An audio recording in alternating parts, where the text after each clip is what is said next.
role of empathy, is that very important in as a couple? I would say it's incredibly important. And unfortunately, empathy is very much almost like if you had a geometric equation, I would say empathy is the construct of your ability to be able to self-reflect and manage your own emotions. Because I think what happens often in couples is that, and I'm sure as counselors, you've seen this when you see couples, is the one party will tell their story, um, and it really is difficult. Then the other party would go, "But me," Yes, and my, yes, and so there's a bit of a competition for who's got the most challenge and who's got the most difficulty, and sometimes both parties do, and so empathy is being able to suspend your own stuff in favor of somebody else. I mean, this is something we as therapists and counselors, are able to practice, and it takes us years to develop. And so empathy is incredibly important. But what empathy actually is to be able to listen without judgment and to be present in a way that allows the other person to feel listened to, feel valued, feel supported.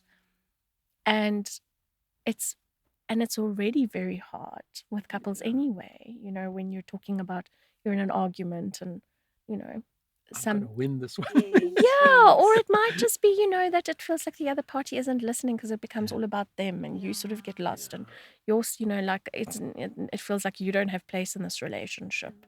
And so empathy, when your spouse is struggling, becomes even more important because it's like you've got to be able to have the emotional maturity almost. I think empathy and emotional maturity are very go hand in hand. It's very difficult to show empathy. And also it's almost impossible to show empathy if you are continuously triggered. So your partner might be going through something and might, let's work with the depression, might be depressed, and so might say things negatively, might say, this never happens, you never do this, you don't, you always, so all the sort of triggering blanket statements, and if you are triggered by that, then off you go. No empathy at all. Yeah, never mind that you take your antidepressant and be quiet. So it can become very challenging. I think empathy is the core of all relationships, and empathy really is being able to suspend your own stuff in favor for either the other person or the relationship. That is a powerful. I've always heard definitions of empathy being able to put yourself in their shoes. Yes. But what you've just said is it's so important. Can I suspend my own self, which is then being taken an unselfish position. It is incredibly difficult. And seeing your interests are more important than mine. Yeah. So what kind of, if you had to boil that down to actual communication, is there certain techniques or ways of communicating empathy to my partner? Yeah, I think so. I would say just a very practical sort of skill that I've learned, and you probably teach your couples, is and again, it's that active listening, so for example, if your partner struggles with depression, they might come back from a day at work and share some really difficult things to hold. They might come back and go, I'm done. I'm resigning tomorrow. I want to die. Life is not worth living. Kill me now. And you're sitting there. And you're sitting there going, the one part of you wants to go, can you just please, either you want to go, can we pray about this? Like you immediately want to start praying and laying hands on your partner, or you get quite agitated because you're basically seeing yourself under a bridge. Yes. If your partner is the main breadwinner, because these are very powerful, difficult statements. So in an ideal situation where you're able to hold your stuff, you would reflect, and you'd be able to reflect back what you're hearing. You've had a terrible day. You really feel like this job is taking everything from you, it's depleted all your resources. Mm. I'm sorry you're in. Please tell me more. Look, can Mm. I hear? So it would be really around listening, Yeah. and then being able to reflect what you're hearing. And I think, um, and the balance is that, of course, there has to be place for you and what you're feeling and your fears. Yeah. To be able to communicate and say, maybe when your partner's in a better space, so after the I want to die part has subsided, that you can come back to your partner and say, in a contained way, I'm glad you shared that with me. I'm really sorry you're going through this, but I just want to let you know that this is maybe my stuff, and also really to start with I statements. I am feeling a bit scared when you talk like that. Do you really want to resign? Or, can we get some help that I am feeling a bit nervous about where you're at? This is very, instead of diffuses the situation Yes. instead of escalating it. yeah, instead of saying sort of going with you blaming statements or getting very defensive. But again, I mean, this kind of way of communicating, It's so it's unnatural to so it's many very people. unnatural to a lot of us and takes incredible skill.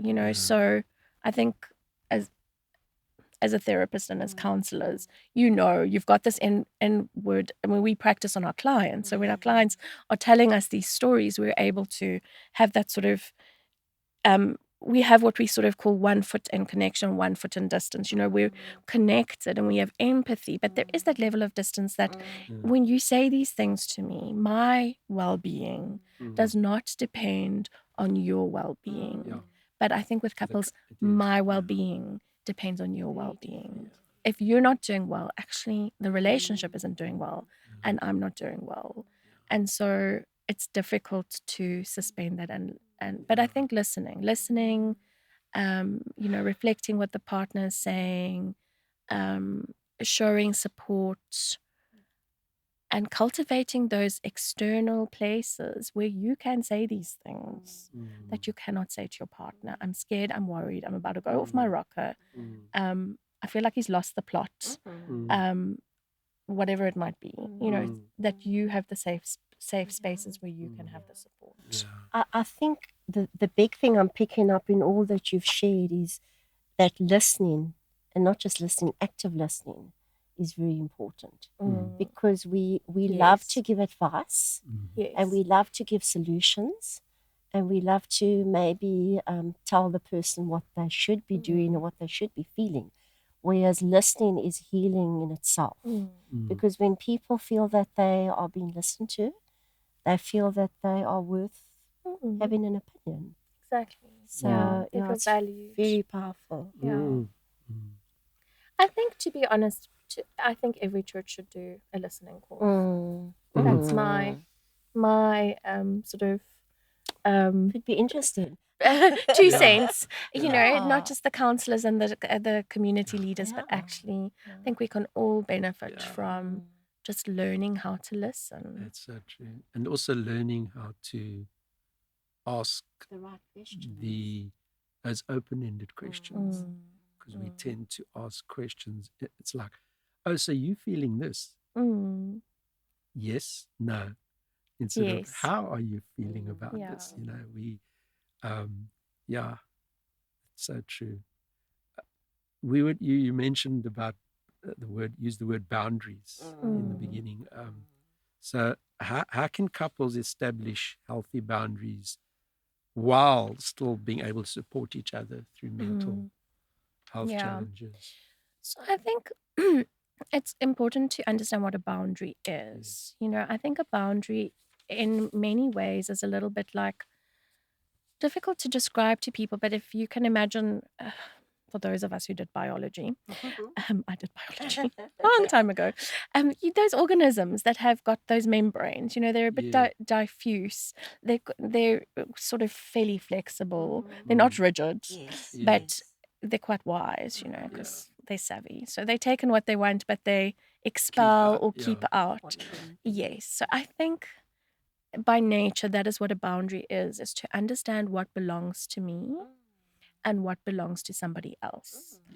I think another way of looking at a boundary is to understand that relationships and romantic relationships, but all relationships function on a balance of giving and taking. Yes. You know, so when the giving and the taking goes out of whack, what you then have is someone over-functioning and another person under-functioning. And this is where our boundaries come into play, is when we're able to kind of, firstly, we're in touch with ourselves and we prioritize self-care. Yeah. So we know when we are stretched at capacity. Yeah. Very difficult, I think, as human beings, because I think we believe that we can take on the world. Yes, You know, like we have these like Superman. elastics that sort of stretch endlessly and never snap. To be able to go, okay, this is a bit too much for me. This is beyond me. We need professional help. I cannot listen to you for 5 hours a day about the fact that you want to die. I hear you, but I've reached where I can now. I want to be there for you, but I can't. Very difficult. So I think the first part is knowing your limitations and practicing self-care and being able to remove yourself in a way that is kind and, again, empathetic without feeling like your partner's been left behind. That's quite difficult. And I think, you know, it comes back to this a condition around. So with some mental health issues, such as, I would say, your substance issues, boundaries become very, very blurred and very challenging, because often one partner might step in for another. You know, your partners come home and they've been drinking, you phone the boss and go, he's just feeling a little bit sick. He's drunk, you go pick him up at the bar. You know, he's gambled things, you fill up your check account. And so it's difficult because care and enabling or care and rescuing get very messy. And this is why I also think it's so important to see someone professionally, either a counselor or a therapist or a psychologist or whatever works for you, because someone is looking at the dynamics of the relationship and looking at the role that you are playing and can say to you, okay, does this belong to you? Is this your part? Do you want to keep doing that? Because that is exhausting and it also maintains the problem. So I think generally boundaries really is around, you know, people always say boundaries is about saying no, but it's bigger than that. It's not, I love that analogy you used of it's a membrane, because it can sometimes come across as being it's a wall. Yeah, and you with a don't gate. want exactly. And I will open that and gate 5 locks. and a stick of dynamite that you throw over the it's, wall. whereas it's more fluid than that. That's so true. I suppose this could kind of be one of our closing questions. But I have found in the church space and Christian, space, that mental health issues are sometimes very looked down upon and stigmatized. So, okay, the question is how can stigma surrounding mental disorders impact a relationship? And what can couples do? So, I suppose the same with things going wrong in the relationship. They'll come to church Sunday after Sunday and sit there in total pain and anguish and with mental health issues, or with a husband or a wife that's going through it, and they don't want to talk to anybody about it because they either have this view of it's not right, or the church environment created kind of puts that. You want to share something around? Yeah. Oh, you've touched on this might this take your... this is my bag. This is my thing. This might take 10 minutes of talking, because I get very I wouldn't say passionate or vocal about it, because I have spent my life integrating a spiritual understanding of illness or mental issues in a healing and sort of the psychological model, and have found a way to navigate it. So maybe I'll speak to that first, and then I'll talk about the stigma. So I think I primarily work with Christians. So I have these conversations with Christians a lot around depression, how Christians feel about medication, whether this is something that God can heal me of. Should I go for inner healing? Should I go for prayer? And I think the challenge is that we are embodied. So we are mind, body, spirit. And so maybe actually body, soul, spirit. And soul is made up of our mind and our will and our emotions. And so there are things that really just are in the natural.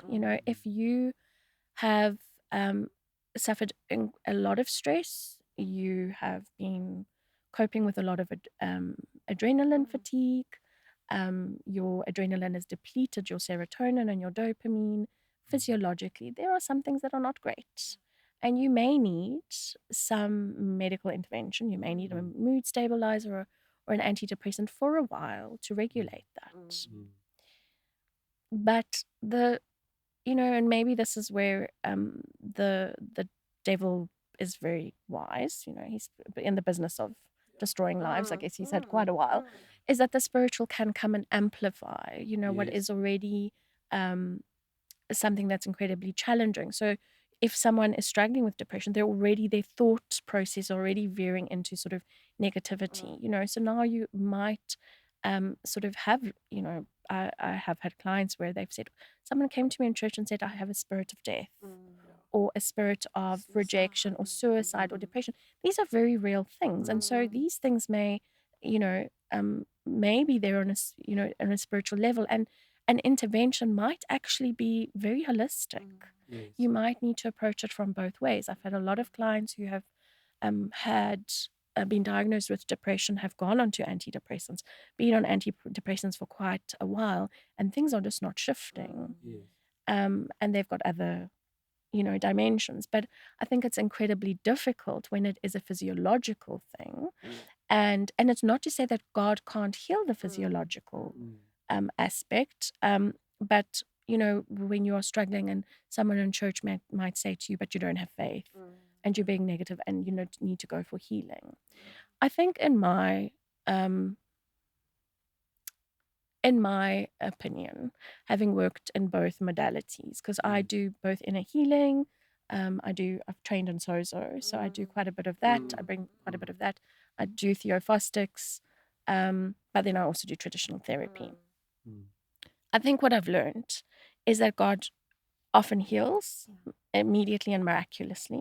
Deliverance is an interesting thing because there is a challenge if God delivers you, but you don't know what you're being delivered from, and you can't take responsibility for it. Then you're creating a situation of 1 goes and 7 come back. So for example, you don't understand what the origin of what is happening to you. You are delivered, but you can't walk out your deliverance. For example, a substance issue.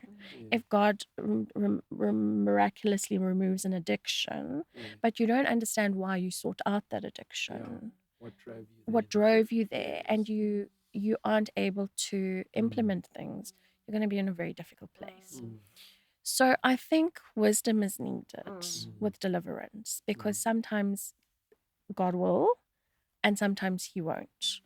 And sometimes deliverance can actually happen through our own understanding and reflection and repentance. So deliverance can happen in multiple ways. You don't have to go for deliverance. It can happen in your own relationship with God as you are seeing how maybe whatever it is that you're struggling with, how your life story has contributed to that. God might be speaking to you. If maybe you are struggling with depression, but God might, you're working with God, God might say, you know what, there is depression, but there's also self-pity. Can you repent of that? And so that's the aspect that you would do with God, but there's the other aspect. Or unforgiveness. Unforgiveness is a huge one. Yeah. I think with so God does the healing, but we've got to actually walk out that healing. Yes. We have a responsibility on our side. We've got to maintain that. I always think of, as I was saying earlier, mental health, because it's not something you can physically see. But it's the same when people come up for, let's say somebody comes up and says, I want God to heal me of my diabetes. So let's say they get healed. But if they continue on the lifestyle that brought about that diabetes, it's going to come back, you know. So it's the same with mental, as you say, if you don't deal with the root issues that brought you to that place, the enemy and your own self is going to take you down that road again. So it's very true. Yeah. And so I think that's why, it's good to walk a journey with somebody because, for example, anxiety is a similar thing. We know that people struggle with anxiety. Social anxiety is a diagnosis, but, fear or fear becoming, larger or allowing fear to become a predominant to take of your lives, that would need prayer. So here you've got two things that are sort of coming together that have two different origins, one a mental health one and one a spiritual one that sort of coincide. So I think the reason that it's so difficult in churches is because there isn't an understanding of these things, and that as Christians we really do sometimes struggle to be vulnerable because it feels like cavalry is launched in our vulnerability. I mean, I'm a churchgoer, so I know sometimes I'll go to comments like, "How are you? Fine." Yes. Oh well, Praise the Lord. praise the Lord. God is good. Yes, Meanwhile, inside I'm hurting and I'm so in pain. Yes, so I think it's sometimes it's a church culture thing, and every church is different. It helps if a church believes in counseling, makes those resources available, acknowledges mental health. There's might even preach about it. So I think part of the stigma comes from ignorance. I don't think it's people necessarily wanting to Stay in that place of despair. yeah. But it is quite prevalent in the church. I mean, I have had a lot of clients who would come to me and feel very, very, and I'm very, feel very not wanting to take medication. And I will work with that. I'm very client-centered, so I'd never say to somebody, you have to go on antidepressants. But sometimes we do get to a point where I'm going, it's, I'll say to my client, it's a little bit like needing to climb out of a well. You still have to do the work and climb out of the well, but the medication is like a rope that's thrown in, to anchor you, and you move up. The same for some of your ADD, ADHD. It's almost impossible if a client isn't on medication, and adult clients struggle with that if they haven't acknowledged that to really be able to do work. So I think the stigma is a real thing, and I think the church needs to talk about mental health a lot more. I think maybe if they had a bigger understanding of mental health, they might make it more obvious in the church to be able to share about it. Yeah, I think I'm very fortunate because my professional identity allows for an intersection between psychology and inner healing. My registration body allows that, but for a lot of psychologists, they practice very much just in the realm of the physical or the mental health. They're not really integrating it. So I think another thing that maybe happens, and you hear these stories in churches, is that people go to a psychologist and it wasn't a good experience, and maybe that the psychologist only looked at The soul realm. or only looked at and didn't look at the didn't look at the other aspects. So I don't know how we tackle that issue. It's I like guess eating information an elephant bit by bit. yes. Yeah.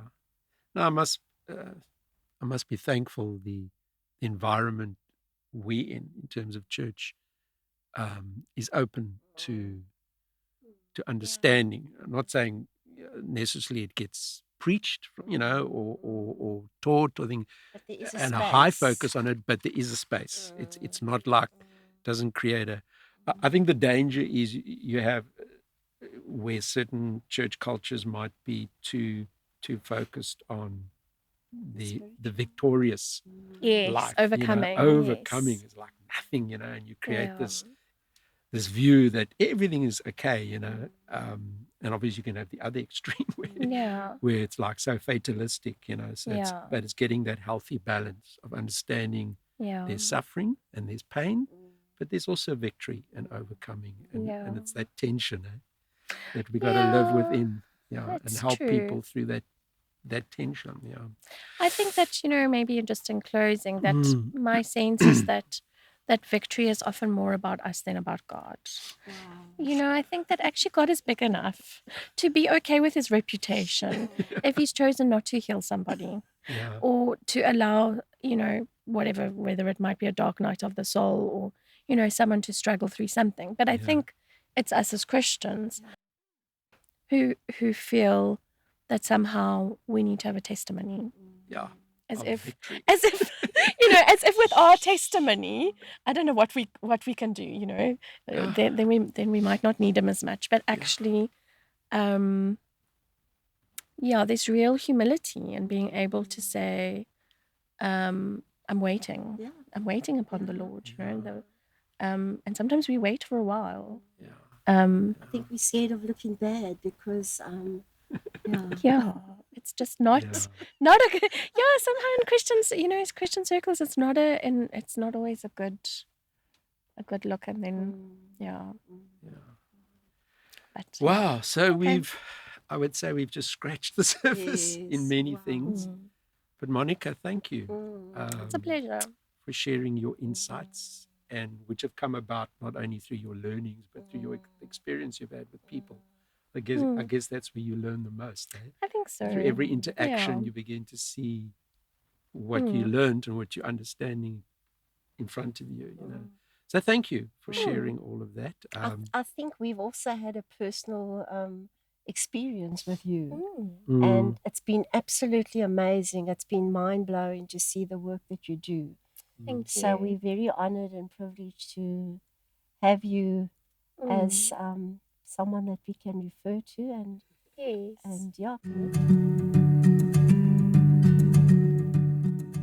So that brings us to the end of the show. But before we close the show, do you want to let our viewers and listeners know where they can find you and your work? Okay, great. So I now get to talk into the camera instead of smiling at you. So I am based in Edgemead. My private practice is based in Edgemead, and you can contact me through my email address, which is Monika with a K .edw@gmail.com, or you can phone me. My phone number is 082 334 9110. And if you make contact with me, we can have a conversation. I've got a booking app, I can send that to you. And generally that is how it works. Good. Wonderful. And to our listeners, our faithful listeners, thank you for tuning in to Heart Talk. And if you found this episode helpful, please like and subscribe to our channel and leave a comment.